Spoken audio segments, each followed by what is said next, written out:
So Anyway, this is, we're going to go ahead and call the meeting to order. Eric, would you take a roll call? So yes, that we have Dr. Ross. quorum? Fritz Byers. Present. Thank you. Dr. Fernandez. Present. Matt Hireman. Present. Ted Kazarowski. Ted is not on yet. Dr. Monk. Here. Donald Murray has asked to be excused. Susan Postal has also asked. Dr. Ross. Yes, I'm here. Barbara Sarantu. Here. Michelle Schultz. Present. Dr. Donna Woodson. Present. 3, 4, 5, 6, 7. We have 8. We do have quorum. Eric, Okay. this is Ted Kazarowski. I'm here. Thank you. Yay, Ted. Thank you, Ted. Ted is here. Thank you. Dr. right. Ross. So Eric, why don't you go ahead Okay. and kick this off? I mean, this is a meeting brought to order at 10:06.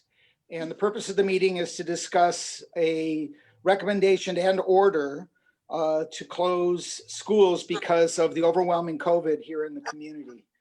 So Eric, why don't you kick this off? Why did I lose? Could everybody please mute Lisa? Could you mute your iPhone, please? Thank you, Dr. Ross. Can I please start off by saying, we're talking about schools today. Schools have done an amazing job. The community needs to know that. We've been working with them diligently for months now with their planning, with their staffing issues, quarantine isolation, trying to make things work. When we were a month and a half ago, as we started to see a climb in cases, the schools took it upon themselves to do many things to help stem that tide. The unfortunate thing is that the current condition we're in is not because of the schools. It really is truly the nature of the disease, the things that we may not have done as a community, as a state, as a nation prior to today. So again, this has nothing to do with the schools in the sense of them substantially spreading the disease in our community. But unfortunately, it is a vector for the disease. There are substantial concerns with students in class, specifically now with the holidays coming in. We understand that many students probably will be going to see family members, and then their bubble breaks. And we'll be talking about this more in depth here. But the real thing I think we need to understand is that this is only going to get worse as we progress, COVID-wise, over the next few weeks into the first of the year. There is a silver lining, and I think we really need to understand the silver lining. We do see a solution to the COVID concerns through vaccinations, and we're hearing more and more about it.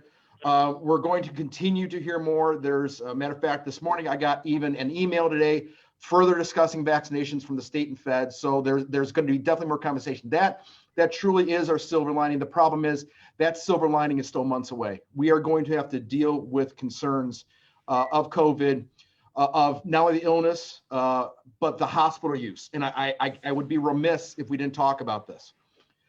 There's one thing to have extensive disease in the community with COVID-19. There's another concern as we inundate hospitals. We have been seeing this for a number of weeks. Here locally, we continue to see a rise in hospital usage. We're seeing this across the state. And I need to make this comment right now. I was going to try to save this for later on in the conversation, but I think this is really important at this point in time. I received a text last night from an individual who is in the hospital system here locally. They indicated that a major hospital in Cleveland sent out an immediate request for vents. That tells me that things are progressing to the point where it could become dire for certain individuals. And we understand the disease state. We understand who it affects and who it doesn't. But the problem is people are going to seek medical attention. They are going to be using resources. We're short personnel. There are so many issues inside of the medical community, and they're doing the best to make sure that we continue to have the best service possible. But we need to do something. We need to take ownership and figure out how can we help. And I think today we have a recommendation / order. I'm going to say this right now. I would suggest that we don't do this as a recommendation. My recommendation is an order. knowing the dire concerns that we're going to be facing here over the next few weeks. I started putting this together last week. We did some research, made sure that we crossed the T's and dotted our I's. And I do believe that all the board members have seen this, but for those online, I kind of just want to walk through and have those on the screen as well as on Facebook kind of understand why we're at this point. So we do know that there is a difference between children and how they react and how they actually move through this virus state. There's research out there that says that younger kids 11 and under actually have different responses to the disease than those 12 and above, and then into adulthood. So there is a differential there. We also know actually from some studies out there that it's not the only thing, but if we can get kids kind of pull back or pause from schools, there is the ability then to combat an epidemic. And we saw this in China and some of the research out there. I'm not going to say what they stated is going to be exact for us. They're saying 40 to 60%. It could be, even if it's less than that, we are able then to help the medical community, maybe save a few lives that we weren't going to be able to. The idea then too is, we should keep kids in school. There's no two ways around this. Kids, I know my youngest has performed so much better being in school. I understand that. I think we all understand that that's kind of a proven fact out there. But again, there are some experts out there that say, yeah, that can happen, but only to a certain extent of the amount of disease in your community. Right now, and I haven't looked today because I kind of didn't want to because I was a little nervous to see where we're at. But yesterday we were about 750 per 100,000. We're getting in new cases 300 a day. We got as I understand it from staff, we got a dump yesterday from the state around 600. Now that's just not for one day, but that's going to be over a couple days. But we got an immediate dump of so. I can show you numbers, we can discuss that, but it just continues to grow. It's almost useless now to show some of the graphs we've been for the last couple of weeks because they just get worse. So what's the idea here? I'm going to save one of the more discussion points for the end here, but I would kind of want to walk through the resolution itself. We did state some numbers, okay, and our pop-up testing last week, right now, we're over 20% positivity rate from the 4,500 that we did. We don't have all the data in yet because we're still receiving information, but that is significant. The positivity rate in Lucas County, is well over, I think, the 15% that the governor said of the state. So again, something to think about. The idea here, again, is to be measured. We talked about kids being in school and how important it is, but the thought here is we need to be measured. We need to be deliberate. We need to take the best possible action we can to, again, make sure that we're protecting the community from COVID, protecting the hospitals, but then also then to understand that kids have needs, parents have needs. We have to do some things. So taking the data that we know and some of the research out there, looked at, let's kind of split the kids, if you would. Relative to grades. So we know that maybe the younger group of kids isn't so easy to spread. The way that their schools are made up are such that they don't move around, unlike the older kids. They do move around from class to class.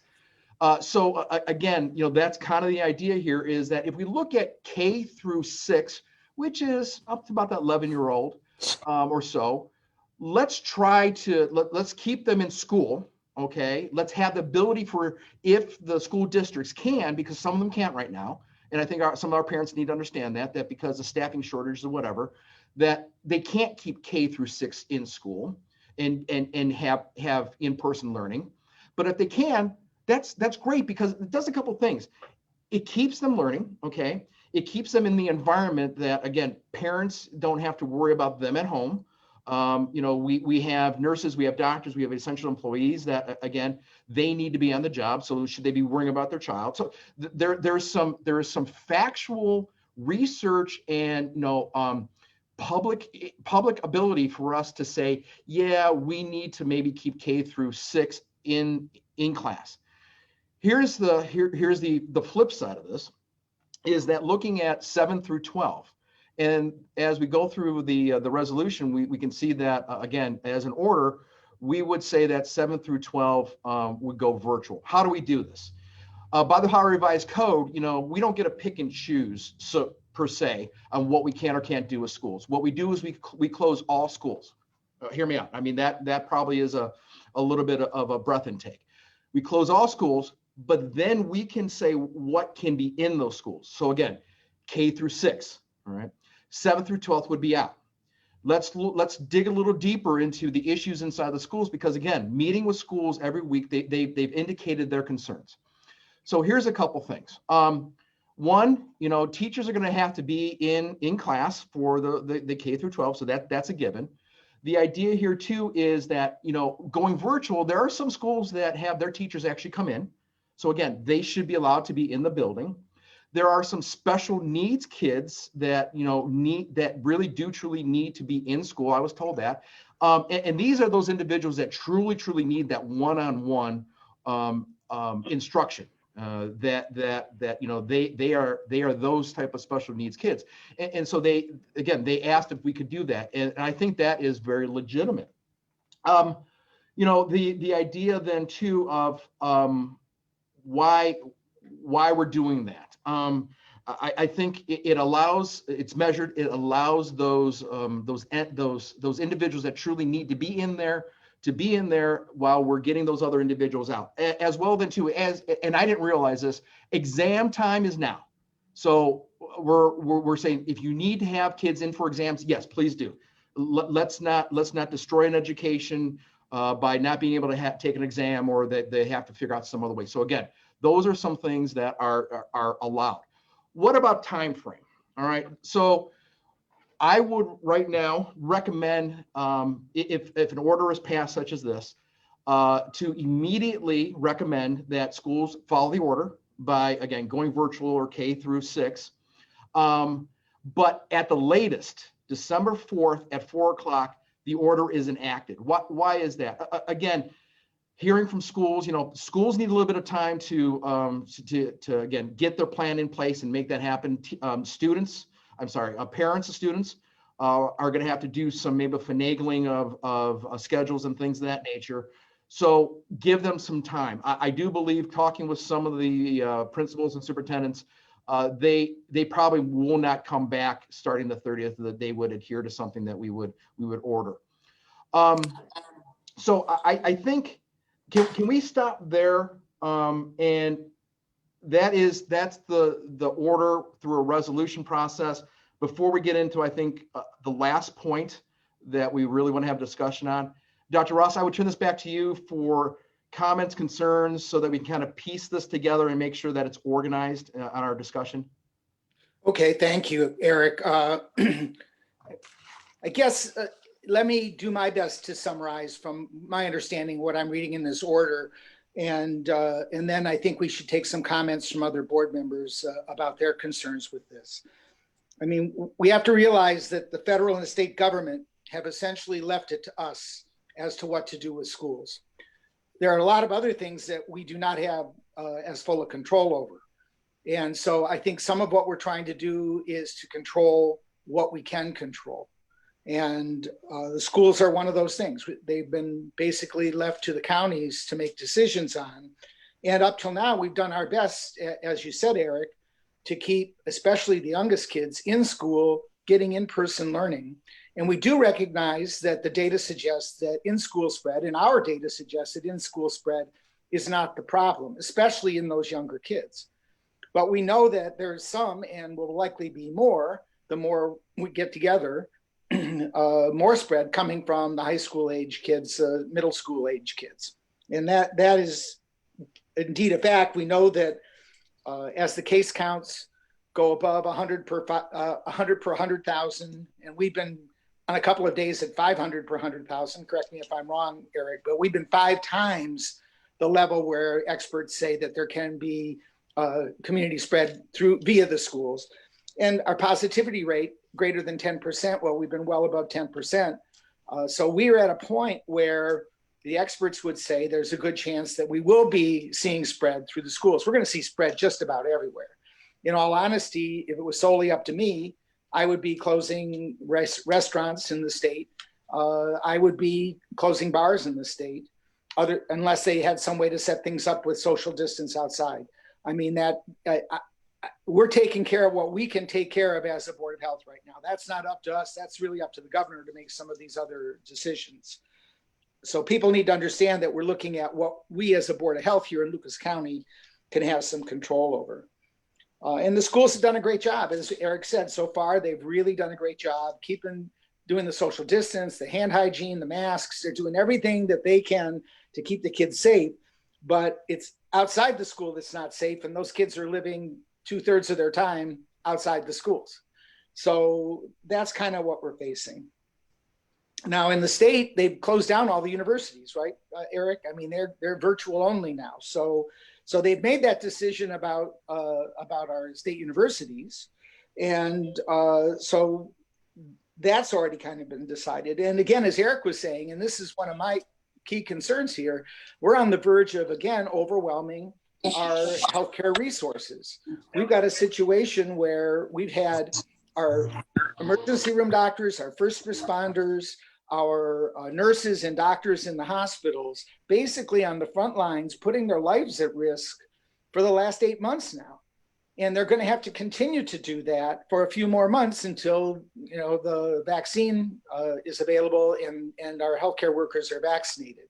And it's up to us to do everything we can to help them so that they aren't overwhelmed. I mean, the fact is that we just heard that a major hospital in Cleveland is about to become overwhelmed. It won't be that long before we are as well. And we know already there are problems with personnel in our hospital systems here in Lucas County. So to me, I think the good news, as you said, Eric, is that we've got 3 vaccines now that look to be pretty effective, some of them very highly effective. So far, at least the early data, they seem safe. We'll have to see. But until we can start getting shots into arms and give it a month or so for immunity to develop, we don't have anything else we can do other than to try and distance ourselves, wear our masks, do our hand hygiene. That's what we've got. And by having the kids in school, especially the middle school and senior high school students, we're just adding fuel to the fire. We don't know exactly how much fuel, but there's some good research to suggest that we will be adding fuel to the fire. And even if those kids just get kind of sick, if they give it to grandma may not make it. So I think that this is the situation we're in. We're basically asking the schools to give the kids a virtual education only from the 7th grade up. And if they can make a choice, if they want to try to keep the younger kids in school, I don't think that's completely unreasonable. But this is what we're facing. And I think that the order to, and I'm saying an order, not a recommendation, an order to actually go to virtual only December 4th is certainly sensible from what I understand of public health science. So we're trying to follow the best advice that we can. We recognize that there are compromises here, that there are difficulties here, that this will have an impact on the families of the kids. But I think that's what I would support. And as I said, if I could shut down even more things, I probably would right now, because as I said in our last meeting, we're on fire and we need to do something. We need to drop and roll, jump in a pond. I don't care what, if we get dirty or wet, but we are about to overwhelm ourselves with this disease in our community. And it's up to us to do whatever we can to try and keep to dig a firewall, whatever you want to think of in terms of this disease. So those are my thoughts on it. So this order has my support, Eric, and I'd like to hear from other board members. Dr. Ross, for the board members' edification, the reason why we said we recommend to do this right now and not wait to the 4th is that we see Thanksgiving. We know 5 to 7 days after a large gathering, if they're exposed, they could become infectious, come down with COVID. So that really is kind of the outside window. But we talking with the schools, they do, like I said, they do need some time to enact their plans. The reason why we're going January 11th is because, again, Christmas, or the holiday season. And then the New Year's holiday, we know after holidays, we see a spike. So that's the thinking. And for the most part, it truly is about 15 days only that we're asking, those high school kids to go virtual. So I want to make sure that the board members knew that. Eric, do you want to say anything more about the athletics part of this, or do you want to save that? Yeah, no, if there are no real concerns so far with what we've talked about, if we're in an agreement, again, that doesn't preclude us from having conversations here after we talk about sports and extracurriculars. But I do believe that learning what we did yesterday with Cleveland, we've been talking with the schools about sports and extracurricular activities. And I just don't want to focus here on sports. I think the extracurriculars are important too. We've had outbreaks from bands and other extracurricular activity groups. So again, it's just not sports. Sports, we've had outbreaks. We've had to quarantine entire teams. So we do know that, again, just by the nature of sports and some of these extracurricular activities, the ability for the disease to jump inside of those groups is large. So we really started looking at the sports issue and what do we do in the extracurricular activity. These are important things for our kids. And we've talked about this. For some of our kids, it's almost as important as the academics because of the things that they learn as an athlete or in those disciplines that are those extracurricular activities.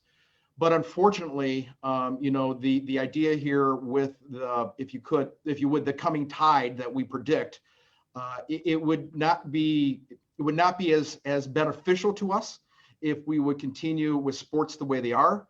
I do know that the governor has looked at a couple different things, but here locally, I would suggest to the board that we would actually, I'll read this to you the way that it's stated.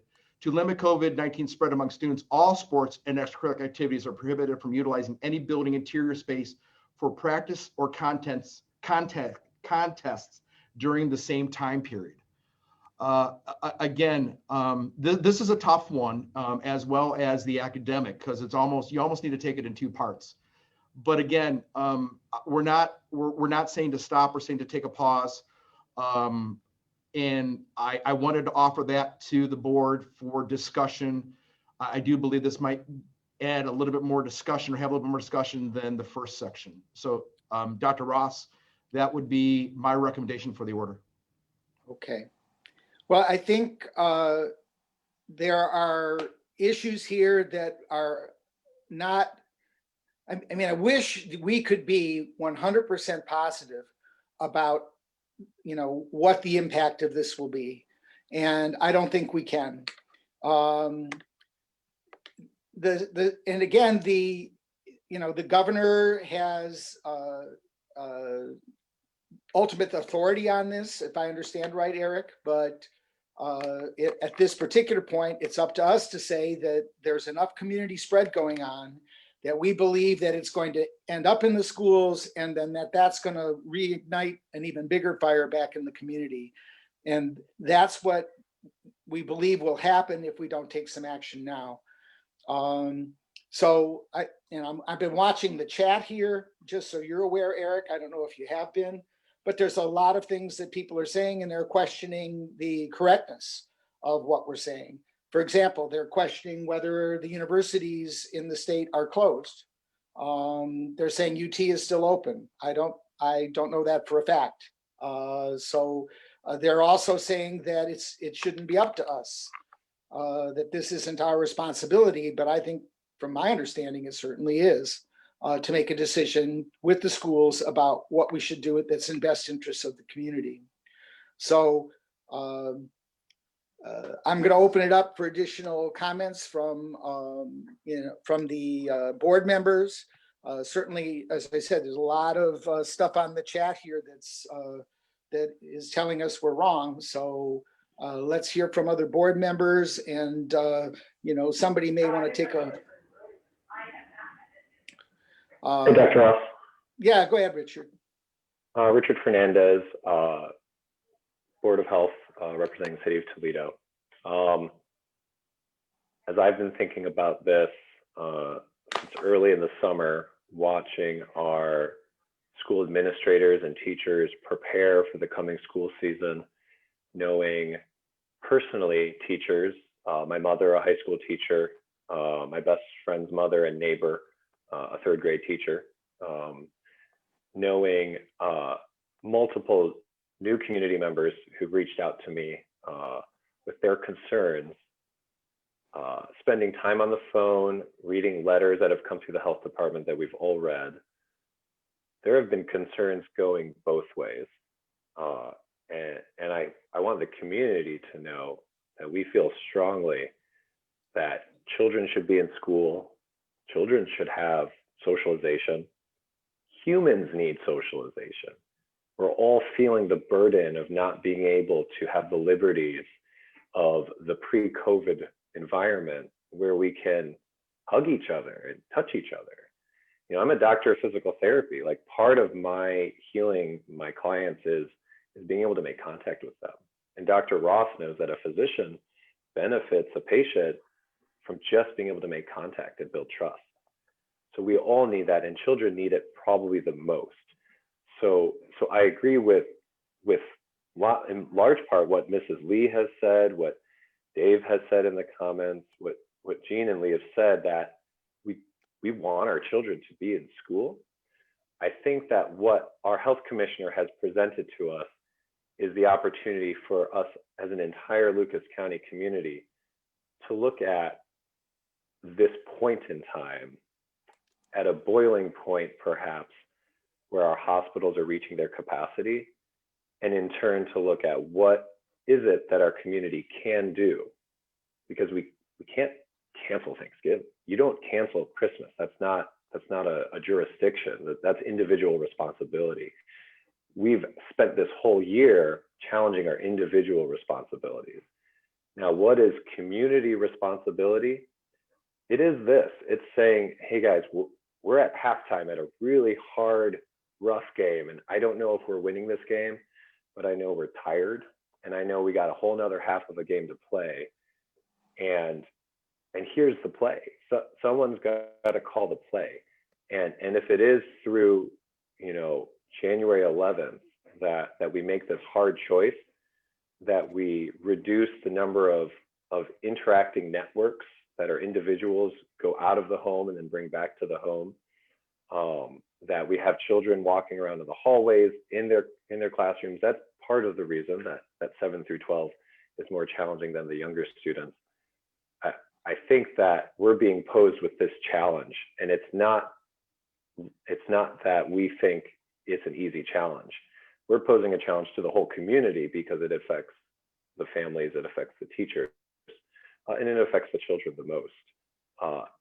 And we're asking the community to take up this challenge only because we're at a point where we don't have much else to do, and we want to protect our hospitals. And if we can do that, then we can move on. And we want to get back into school as well.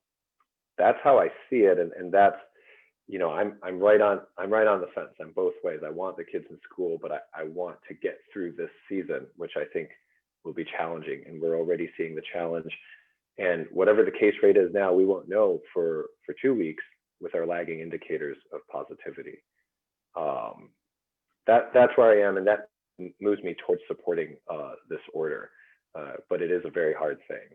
I'm interested in the other board members, and I know there's a question from one of our superintendents as to whether or not we're taking questions from the public. So I want to acknowledge that question.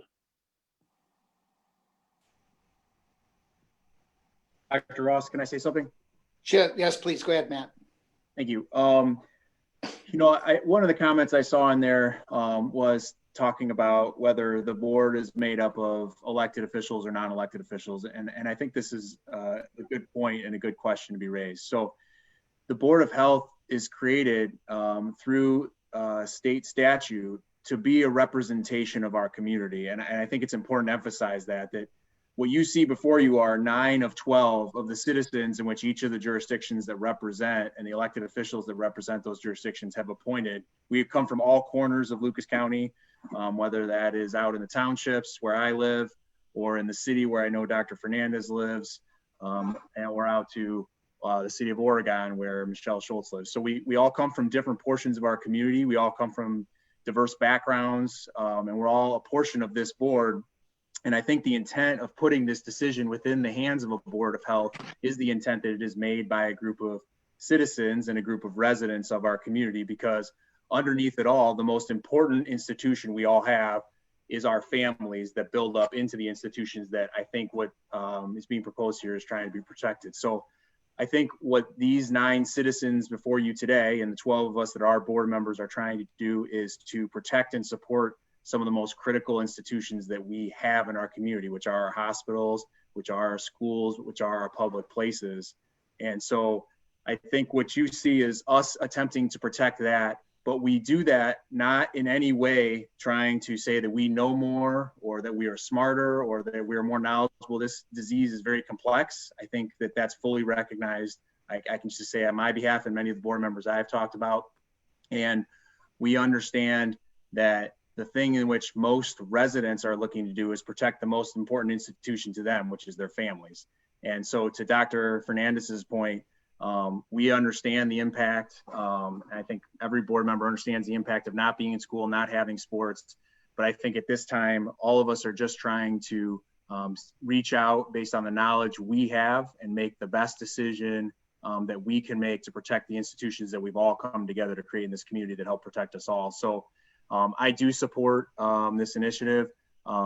To those who would say there has not been community spread through sports, I just want to make sure that we are clear. There has been community spread through sports, significant community spread. So I think it's important that we make sure that that's the information we're operating on. I believe that, I believe to my core, that's factual information that's been provided to me. In fact, I know people personally who have gotten COVID at sporting events, youth sporting events, and have come down with COVID. So I think that we need to make sure we're all talking about the same things here. And I think the goal is, and I want to make sure we're putting this out, the goal here is that we get back to normalcy, to buy time to get to a vaccine, to make sure that we do get to enjoy school, sports in the formats that we are all traditionally used to and that I think we all traditionally want to have. So I'm hopeful that we can all come together and work together on the solution. And I think we're all sympathetic to the impact that it has on each individual person's family. And I think we recognize that. And I don't think that we want to do anything to harm that in what we do. Thank you. Just a quick back of the napkin. Oh, go ahead. I just did quick back of the napkin math. December 4th through January 11th. To me, that sounds like about 17 days of virtual learning. Thank you. Depending on how the schools would normally take vacation or coming back from school, that is. So I want to remind us that we're talking about 17 days, not a month, not 2 months, 17 days to get through the holiday season. And if that prevents, additional community spread, even giving us that little bit of an edge, it gives us a chance, hopefully toward the end of December, to get shots into arms of our healthcare personnel to at least protect them. But we still would have the issue of overwhelming the number of people that we have to actually take care. Again, I've been basing a lot of my thinking on the CDC's recommendation for whether or not schools are at high risk for transmission of COVID-19. And they give a number of indicators. They say if your cases per 100,000 are over 200 persons within the last 14 days, ours have been well over 200 per 100,000. If our percentage of positive tests is over 10%, ours have been well over 10%. And we've already done everything we can within the schools. And I think one other thing people need to understand is we have so many cases now, we're overwhelming our contact tracing. We've hired dozens of contact tracers, and we're overwhelming their ability, given the number of cases that we're seeing in Lucas County, to even do the contact tracing in as effective way as it ought to be done. So that's a problem. And, the inpatient beds are becoming more and more full. We've got large hospitals in Cleveland looking for ventilators. I mean, this is as bad as it's been the entire year in terms of the number of cases. So to me, I'm looking at this at the CDC's recommendations, and we're hitting a bunch of indicators that tell us that we're at actually highest risk for developing transmission within the schools. And I just think that to ignore those facts in our community right now, given how much disease is present in the community, is going to put even more people at risk and make it even harder to get this under control. We absolutely need to hunker down for the next couple of months as much as we can. And I think sadly, that would include the schools. Other board members to comment here, please. Yeah, Dr. Ross, Dr. Monk here. Yes, thank you. I'm representing the city of Sylvania, and I echo what Dr. Fernandez and what Dr. Ross and Dr. Zazinski has said. But what needs to be emphasized and even overemphasized is that if our healthcare institutions get overwhelmed, if you think that the curve is going up precipitously now, it's going to be straight up.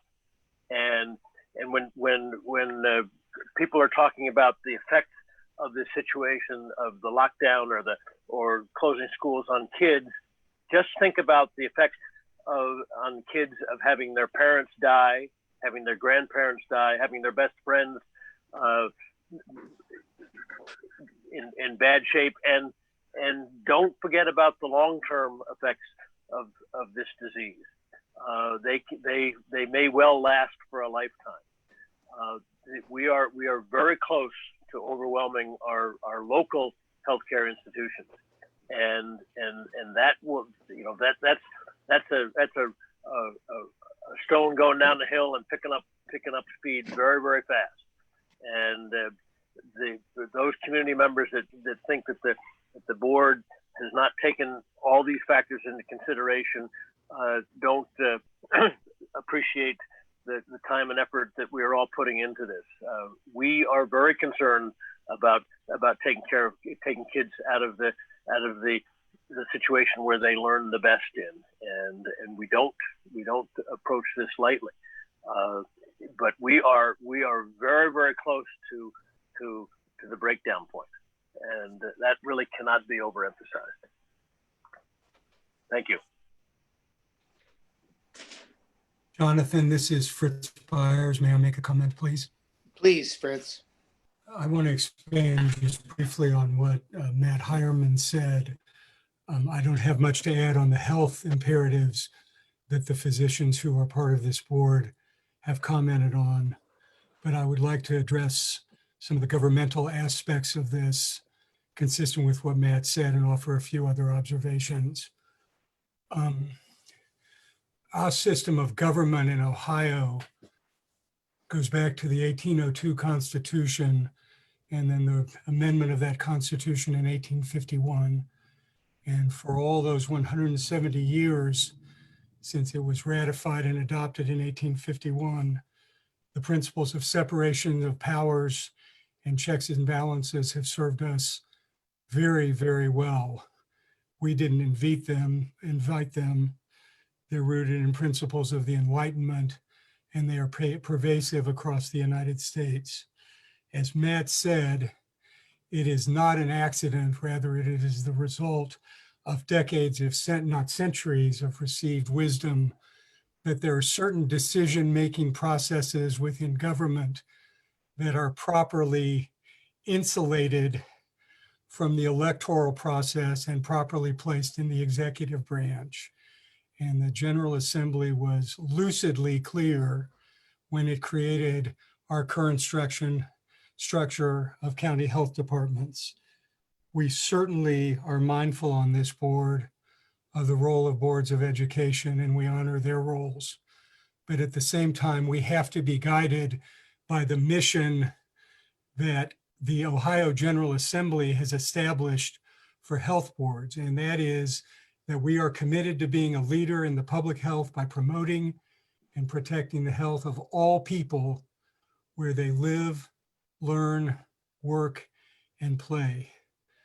My sense is that the various epidemiological and demographic imperatives that we face now, which the physicians have spoken today much more clearly than I would be able to, make clear that if we were to act responsibly for all the people of Lucas County in our community where they live, learn, work, and play, the order that we are contemplating today is the responsible thing for this health department to undertake.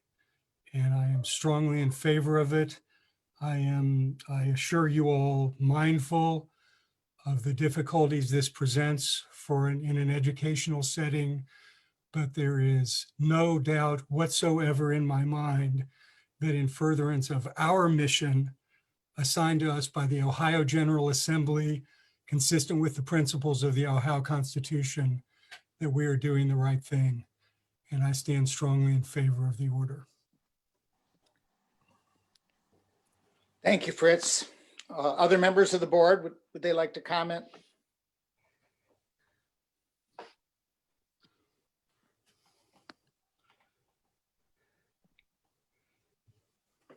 Anyone else want to weigh in on this, or? I do.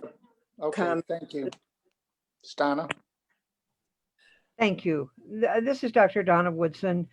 I appreciate all the help people have given us. It has been an agonizing several months for members of the Board of Health. Every day, especially in the recent few weeks, we have hoped the numbers would get better. They have not. They have, in almost a stampede, become worse. This has been sleep depriving and mental anguish for board members. Many of us have different ideas when we started looking at what would be the responsible way to react to the coronavirus COVID-19 in our communities. And many of us have changed our minds on a daily basis as they see this catastrophe continuing to get worse.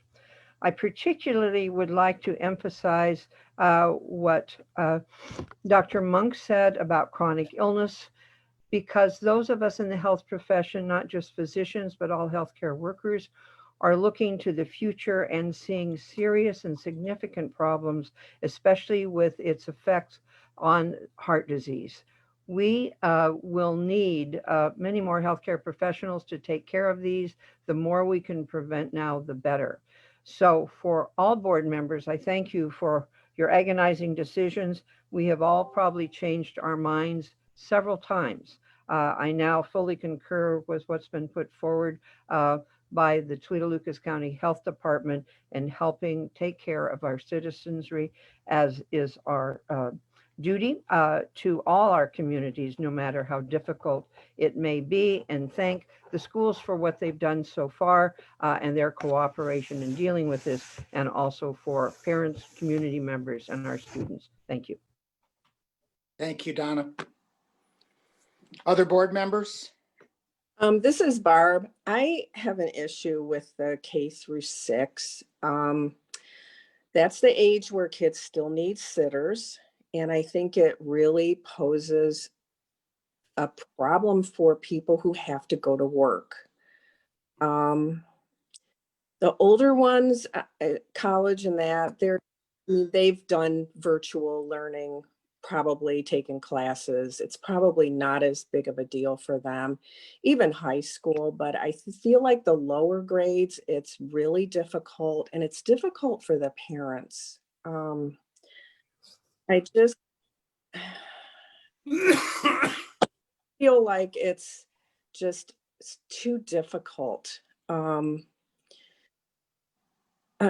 Like I said, the older ones, maybe not so much, and they don't need like babysitters. It's so hard for people who work to have to try and teach their children and also find someone to watch them during the day when you can't have like grandma or somebody watch them because they can't be near them. So I don't know. I'm really up in the air on that one because I just sympathize with the parents so much. I know if it was me, I don't know what I would do. So that's my comment. Like I said, the older kids, maybe not so much, but the younger ones, that's a tough one for me. So that's all I have to say. All right, Dr. thank you, Ross, Barb. Dr. Ross, can I just make a comment? Yes, Eric, go ahead. Comment on Barb, the- that is so true. And that is something that, we've struggled with here at the department, trying to come up with the best way to make this all happen. We want those kids K-6 to be in school. In fact, there's a couple schools that called me and said, well, my school goes to 8. Can I go K-8? And yes, you can. I mean, we're trying to be measured and understand that, every school is going to be a tad bit different. But the reason why we're doing this is to make sure that those kids definitely can be in school. I think the only way that those kids may not be going to school, if those school buildings already have issues with either infections of the kids or their staff members, so they don't have enough of staff members to actually teach K-6. We want definitely those kids to be in school K-6. I would hope that the preponderance of our school systems and our schools that have K-6 will keep them open and operational. But again, let me give you, I just want to give you just a couple numbers here. And I didn't want to burden us down with a lot of stats, but this week's numbers, currently there are 99 confirmed, if you would, cases of COVID in our student population in Lucas County. That may not seem much, but remember, we have some schools that have went virtual, but also this is every week. Currently, we have 1,347 in quarantine. That's quite a bit of kids. Again, we see some numbers here, and again, that's why we're so concerned with making sure those K-6 graders have every opportunity to make sure that they're getting their education, so they don't have to burden mom and dad. Mom and dad don't have to stay home. We don't got to send them to daycare. Those are all things that really would be against our thinking here at the department. Okay, other board members? Dr. Ross, this is Michelle Schultz. I just wanted to say that I agree with this order. Unfortunately, these are very hard decisions to make, but I think it's in the best interest of everybody in Lucas County. Hopefully, if we do this, maybe when they go back to school, they can stay in school for the whole rest of the year then. And we won't have to do this again because we'll have the vaccine and life may go back a little bit to normal, as we say. So I just wanted to put that on record that I do agree with this order. Thank you. Thank you, Michelle.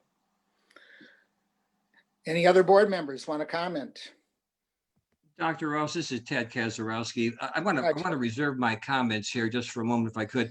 I'd love very much for us to be able to hear some differing opinions if we could. There are some, I think, that here are some people that would like very much to have an opportunity to voice their concerns. I would really feel that we owe it to them to allow them at least a few minutes here to be able to express their reasons for maybe denying or maybe doubting what we're trying to get done here. I've been following the chat, and people are certainly weighing in on the chat. Many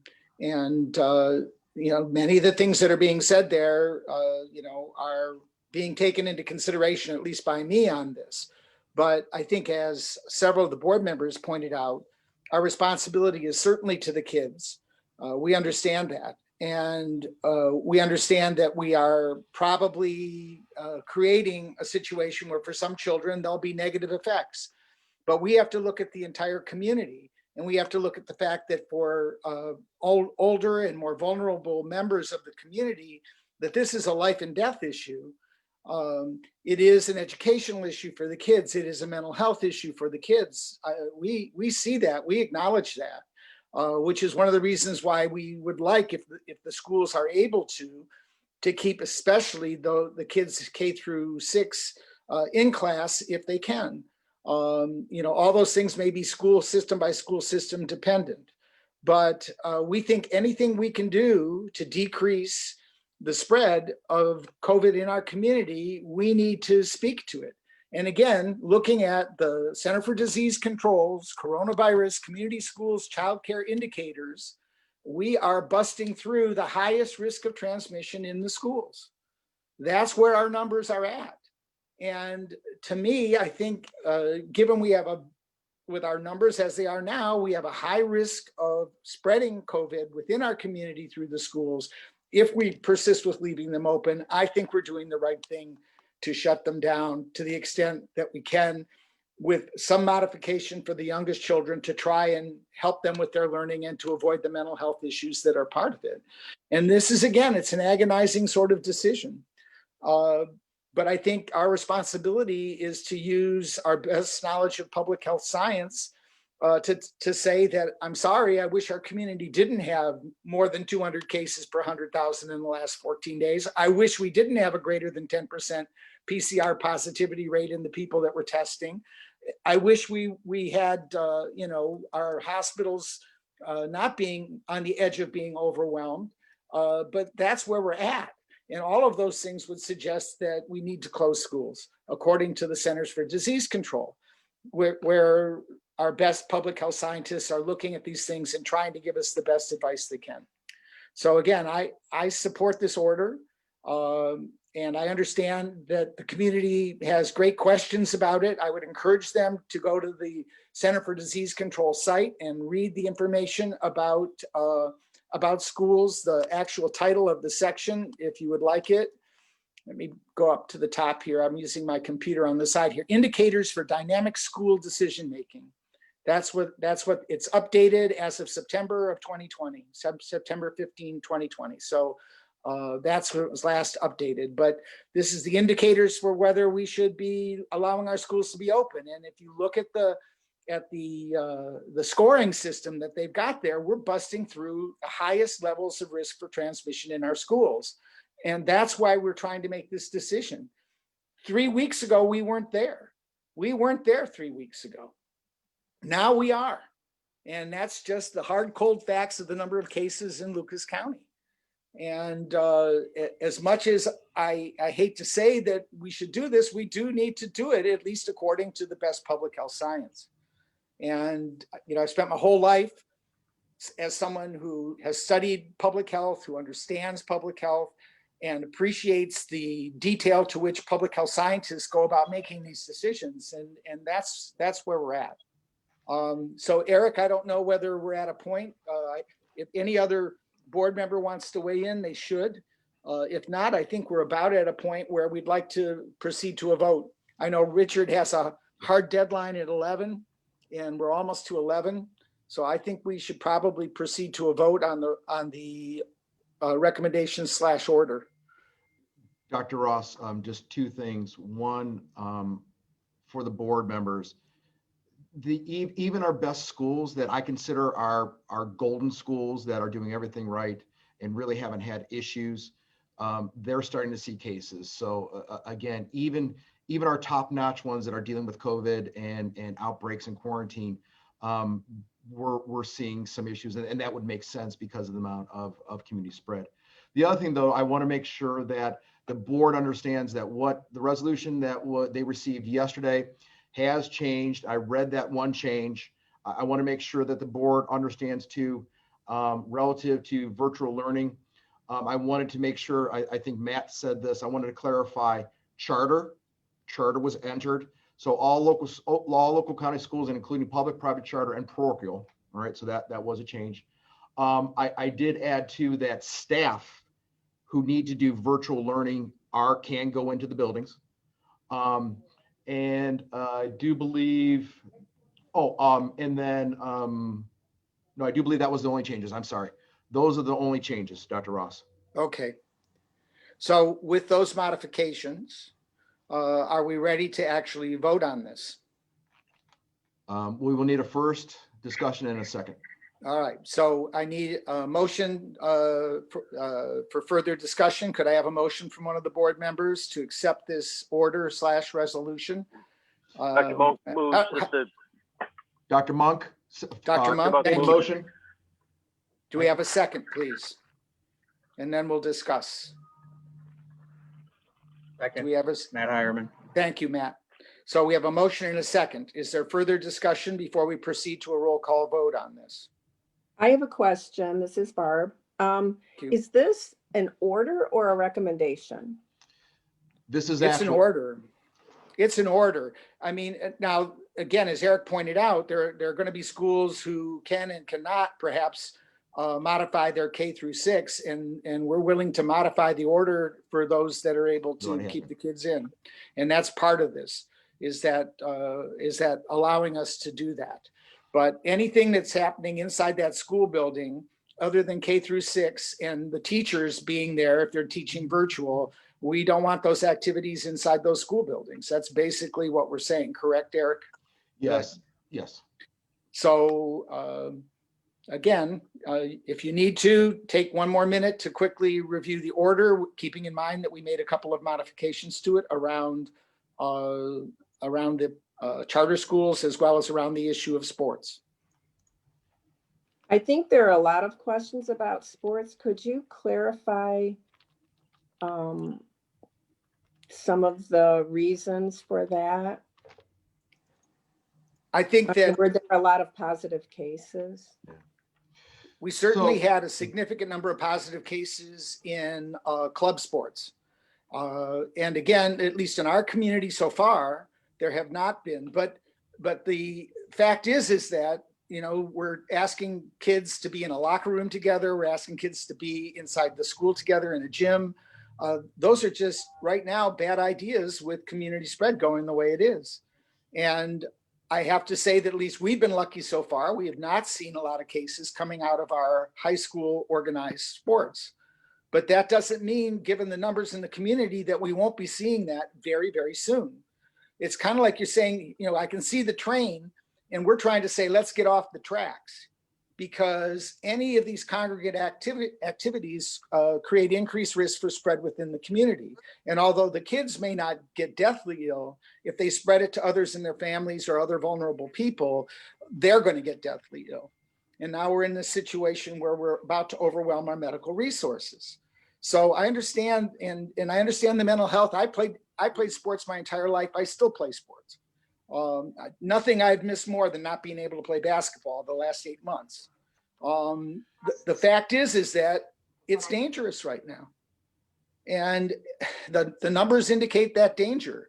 Go to the CDC website, read their indicators. These are the people who've been thinking about this the hardest for the longest now. And they're telling us that with the number of cases we've got in our community, the positivity rate we've got in our community, that we're likely to see spread within our schools very soon. And what that will do is it'll increase spread everywhere in the community. And we have to think about the entire community. And it's not that we're not thinking about the kids. We are. We know this is a huge issue for the kids. I know what it would have been like if somebody told me that I couldn't have played the high school sports that I played when I was younger. I would have been angry. I would have been sad. This is not something we fail to understand. But the fact is that we've got to make a tough decision based on the entire community, not just the kids. And it's a very difficult balancing act. But at least from reading the CDC indicators, we should be shutting down our schools. And if we can keep K through 6, which are the most vulnerable kids, where it makes the biggest difference to have them in school, if we can keep them open and the schools can manage that, we're welcoming that. So that's my comment in the discussion session here. We have a motion, we have a second. Is there further discussion?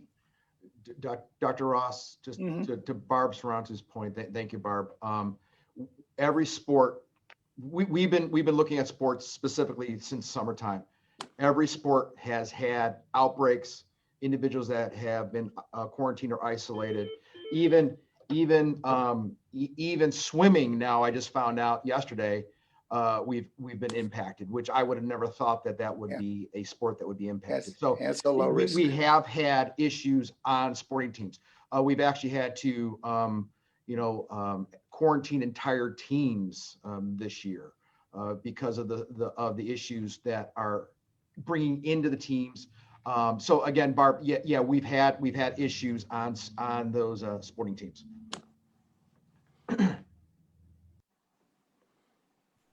So are we ready to proceed to a vote? Further comments from members of the board? We're in the discussion. We have a motion. We have a second on the floor. There have been There have been several requests to reread the order or at least show it before we take the vote. Can that be done?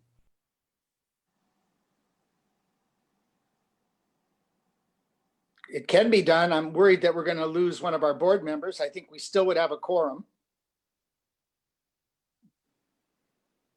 Eric, would you mind just clarifying the high points of this, exactly what schools are covered, the dates from which they are covered, what kinds of schools are covered, and the sports that are covered and how they're covered? Could you just hit the high points of that to make sure that it's clear? You're muted, Eric.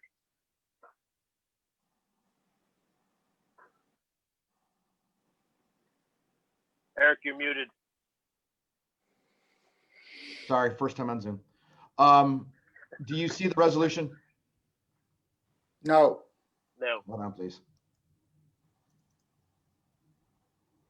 It's coming up. There we go. I'm sorry. Forgive me. So we'll go to this section. It's on your screen. All Lucas County schools, including public, private, charter, and parochial schools, will be closed from December 4th, 2020 at 4 p.m. to January 11th, 2020 at 8 a.m. The board highly recommends that all schools not wait until December 4th, but to close immediately. I think that's the high point. We are saying that K through 6 can remain open. We are looking at then, but those individuals that have K through 8, again, they may remain open. However, we are really looking at that 7th to 12th graders to go virtual. Those parochial schools or religious schools may hold religious classes and ceremonies. The idea then too is, again, if there's a hybrid or something along those lines for those elementary schools to do, that's fine as well too. We wanted to give every option there.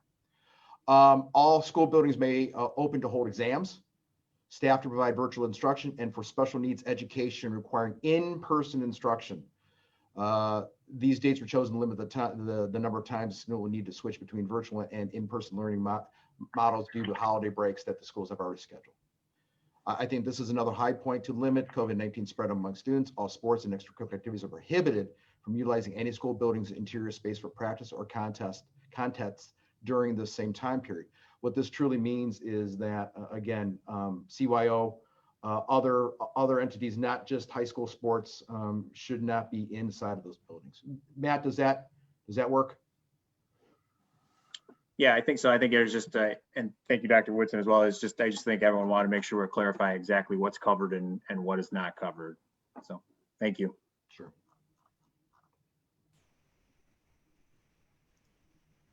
Any Call further for the comments question. from members of the Dr. board? Ross, this is Fritz Byers. I call the question for vote, please. Thank you, Fritz. So we have the question called. Do we need a second for calling the question? Yeah, we already did that, Dr. Ross. Okay. Roll So call. I think we're ready to proceed to a vote then. Yeah. How about a roll call? All right. Fritz Byers, Yes. Richard Fernandez, Yes.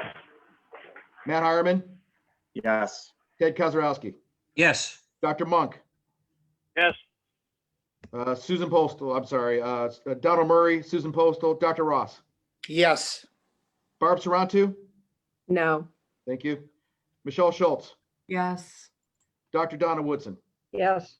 The order is in place. We will go ahead and get that out to everybody. We will make sure that the community has it on our website, social media, and the media has it, Dr. Ross.